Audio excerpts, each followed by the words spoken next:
Paul George agrees to go to Oklahoma City. Oh, Russell Westbrook, he's excited. He's excited because he got some help. Amen. Kevin Durant made a decision where he wanted to go because he got tired of losing in the conference finals. Where did he go? He went where he could get some help. Amen. You can't do it by yourself. Knuckleheads try to do it by themselves. You need help. And you know what's crazy? We understand we need help with everything else. But we don't understand that we need help with our souls. And we try to figure it out by ourselves. And that's how you end up at age 50 talking to yourself. And even some of y'all answering. Because you tried to work it out on your own. And guess, you know how they say, what is that? A crazy man is his own lawyer. Well, a crazy man is also his own pastor. And he goes and he tries to work it out on his own in the secret place. And all you got is crazy talking to crazy. Distorting reality. I had a friend call me, and yeah, he called me with some big stuff, man. I ain't gonna lie. It was some big stuff. You know, he made some boo-boos. But I had to tell him, you know, and I even get caught. And you, as a Christian, here's where you gotta be careful. Sometimes you get caught up in the mindset when you're counseling someone, you get caught up in their mindset. And he called me with these bad things. And I'm like, you know, it made me want to breathe a little heavy, like, you know, like, because he's telling me all this stuff. But then I paused. And I told him, I said, hey, man, pause, man, stop. I said, yeah, those are bad. Yeah, that's big. Yeah, you got some real problems. But they ain't bigger than Jesus. They are not bigger than your God. They are not bigger than your God. And truth be told, here's how he blessed me. He don't even realize he blessed me. He called me with his problems. After I got off the phone with him, I'm like, man, I ain't really got no problems. You know what I'm saying? Because like, after you go and help somebody, then it makes you realize, man, what I was worried about, here I am standing in inspection. He's talking about some stuff that can take you out the body. That's how God can help you as well when you get out of your secret place. Because when you get in your little secret place, your little problems seem like they're just the biggest things in the world. But sometimes communication and talking to other people is necessary. Because it helps you realize, man, it ain't as bad as I thought it was. Or it's as bad as I thought it was, but I got some help. Or the little recording I had going on in my head was a lie.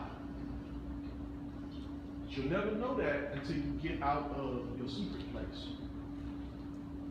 I want to share something with you, and this is important as we close. There's a new trend, especially in the little self-help world. Now, in the streets, it's been out. So, you know, the self-help business world catches up with the streets like 15 years later. So for like 15, 20 years, we've been talking about, you gotta keep it real. I'm gonna be keeping it real. Now the self-help community has jumped on, and now corporate America says, you must be transparent. Transparency is so good. You need to be transparent with your problems. And what I'm sharing with you is the many faces of the secret places. God didn't tell you to be transparent with everybody. God did not tell you to be transparent with everybody. There's several times in the Bible where the word basically tells you keep your mouth shut. You can't tell everybody your business. You can't be open and just, oh, I'm gonna keep it real. You're keeping it real stupid. You're keeping it real stupid. You can't tell everybody your business. But at the same time, amen, you need to let Jesus, the real Jesus, the Jesus of Scripture, the Jesus of the Bible, not the God of your imagination. That's the problem with us, man. We recreate God in our own mind. Amen. We recreate God in our own mind. I'm confident in the God of the Scriptures. You know why? Because I studied how we got the Scriptures. And no, it's not as pretty. You know, unfortunately, many Christians, they just think that the Bible was delivered UPS by an angel. And it all got here all perfect. No, they ain't gonna lie. Some of our scriptural, how we got is a little messy.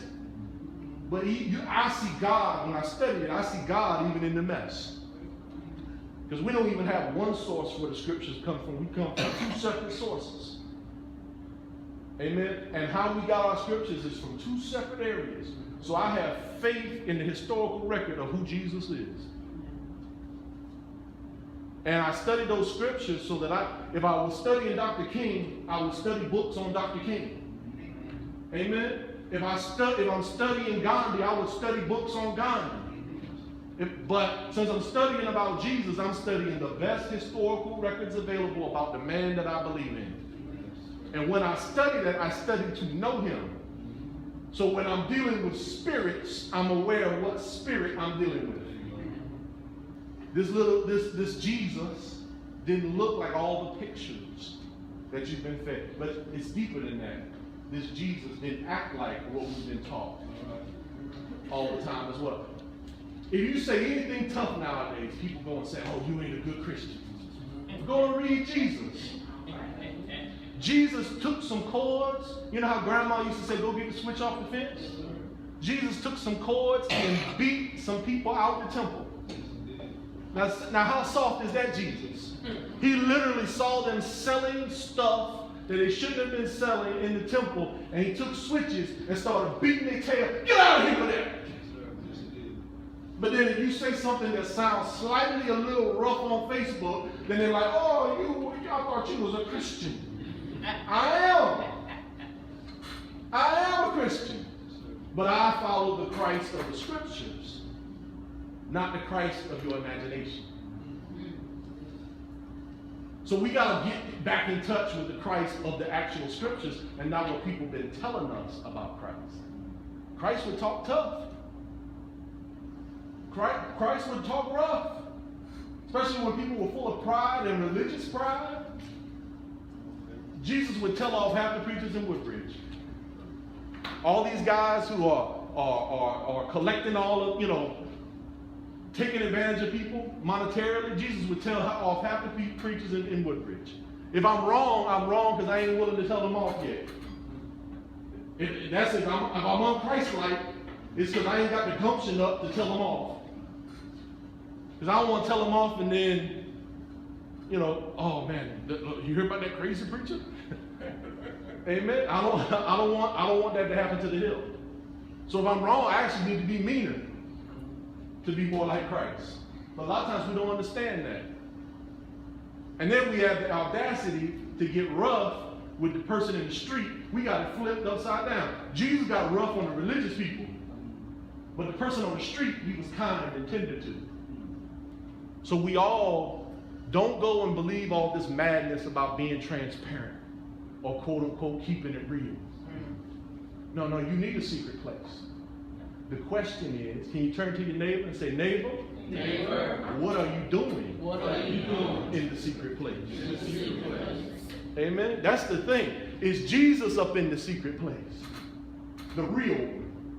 Not the one that says, not the Joel Osteen version of Jesus. Oh, you just want to have your best life now. God wants you to be blessed and rich no matter what you do. Just rub them on the belly and a wish will be made true. Now that's the Jesus of your imagination. You got to get in touch with the real Jesus. What are you doing in the secret place? Amen? What are you doing in the secret place? Are you bringing him in? Let's close with this. Can you turn to 1 John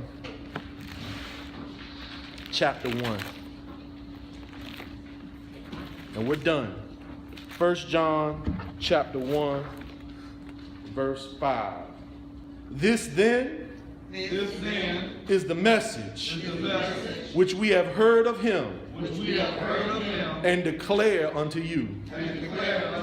That God is light, and in him is no darkness at all. God is light. You got to let him into your secret place. Amen. That secret spiritual place. Can you all repeat after me? Let God into your secret places. Let his light in. Look for people to talk to in that place. I'm giving you one last warning, all right? And then we're going to pray, and then we're going to hit Don's question. Amen. We'll give you one last warning. Be extra careful about that person who's going to be your prayer partner. Because this is what I don't want to happen. You go and tell your business to somebody, and then they go and tell their business to around. They tell your business to around 3 or 4 other people. Now both of y'all swore, and then both of y'all stop coming to church. Be real careful and be real prayerful about even that prayer partner. Be real careful. Amen? Because I don't want to lose 2 people just because. But at the same time, here's the conundrum. Here's the sticky place, is without a prayer partner and without an accountability partner, I've been losing people anyway. You can get lost one way or the other. But then what happens is your sin finds you out. Amen? And then when your sin finds you out, it ends up destroying you, or it takes you away to some place that you don't need to be. Amen? I got an accountability partner. And it's not just my wife. James 5:16 says, confess your faults one to another and pray for one another that you may be healed. The effectual fervent prayer of a righteous man availeth much. Amen. That's James 5:16. Deacon Spencer, you mind closing us out in prayer? And then we're going to Dawn has a question right after your prayer. Right here, please. Father Almighty, I want to thank you. Thank you for